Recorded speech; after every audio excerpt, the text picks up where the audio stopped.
disease. It's one of the greatest medical inflictions of the world today. One common problem occurs with the heart's valves, which regulate the flow of blood. Globally, almost 200,000 people undergo heart valve implantations each year. 30,000 of those are children. However, for children, valve replacement operations come at a price. 7-year-old Kirill is a familiar case. Since birth, he's suffered from a life-threatening heart valve disease.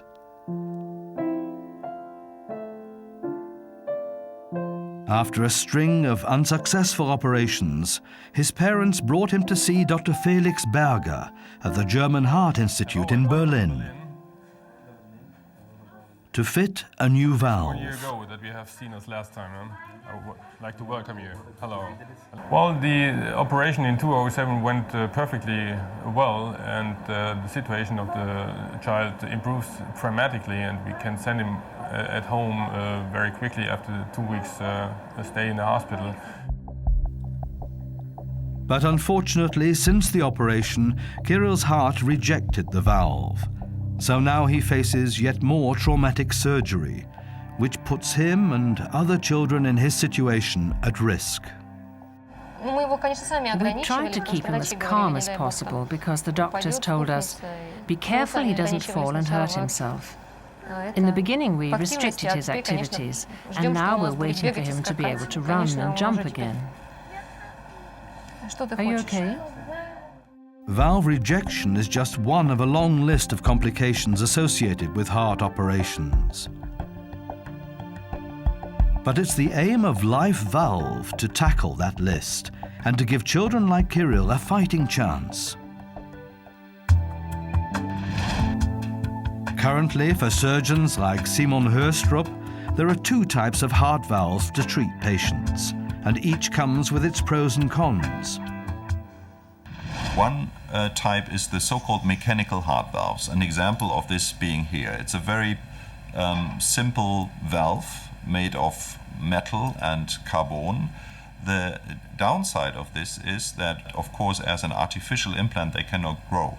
So for children, there is the limitation that if you implant those prostheses, you would have to replace them. And if we have to implant a valve very early in life, this valve will not grow anymore. That means that the valve will be someday too small in regard to the development of the boy or the girl, and needs another replacement just to adapt to the growth of the patients. The other type of valve is a biological valve. They are made of fixed animal tissue, for example, from calves or pigs. The disadvantage is that they degenerate relatively quickly. After 10 to 12 years, these valve prostheses are degenerated, and you have to do a reoperation to put in a new valve. LifeValve aims to take the best bits from the current valves and create a hybrid, one that's tough, can grow as children grow, and is made of a material which the heart won't reject. It's a tall order, but Simon and his group have made considerable progress. One breakthrough is a technique called tissue engineering, taking cells from individual patients and growing them to form new tissue.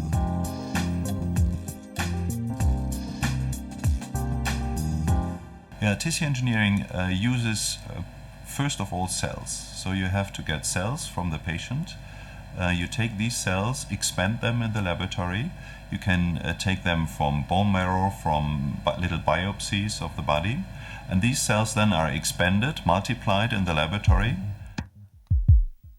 The key to growing the new tissue is this machine, the bioreactor. Bioreactor system mimics the situation we find in the body.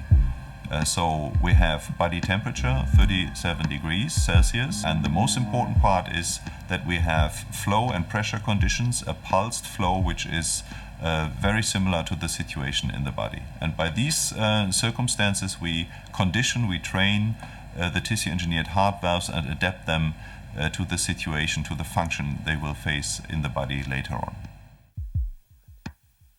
The hope is the tissue from which the valve is made will feel very much at home when placed into the heart, and the heart won't reject it. So the next step is to grow the valve itself. To do this, the engineered tissues are seeded onto a three-dimensional scaffold of the heart valve. Here you see an example of such a heart valve we want to create it. So the white inner part is the heart valve scaffold. This has the shape of a heart valve. The tissues grow on the scaffold, taking its shape. And this white scaffold is made of a polymer which degrades away. So it's only for a certain time there. It serves as a guiding structure for the cell ingrowth. After about a month of tissue growth, the heart valve is ready for implantation into the patient.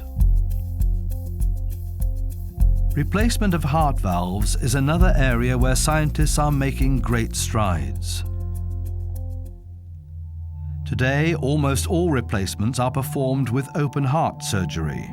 For the patient, it's a pretty gruesome experience, which involves cutting into their breastbone and actually stopping the heart. It's a risky operation, and mortality rates are high. But LifeValve has devised an ingenious method which will hopefully do away with open heart surgery altogether. What we aim for is to implant the heart valve ideally by a catheter. So the catheter can be introduced through a vessel, a peripheral vessel, through the leg, the groin for example, and then pushed forward into the heart and deployed in the heart. The heart valve itself remains within the patient, but the team are developing a stent which will dissolve over time. Currently the stent is still made of a metal, nitinol in this case, which is not biodegradable. So the aim of the project, and this is the next part here of the sequence, is to replace the nitinol stent by a biodegradable polymer stent, which then allows us to have an implant which can be implanted minimally invasively and after a certain time will be fully degraded in the patient's body after implantation. Doctors hope the new heart valves will be available within 5 years, and that the next time they operate on Kirill, it will be the last. For the next generation of children who require a heart valve replacement, the exciting developments made by the LifeValve scientists in Europe will mean a much simpler and hopefully much more successful solution. A valve grown from the tissue of the patient, which can see them through childhood and allow them to lead a normal adult life. Okay.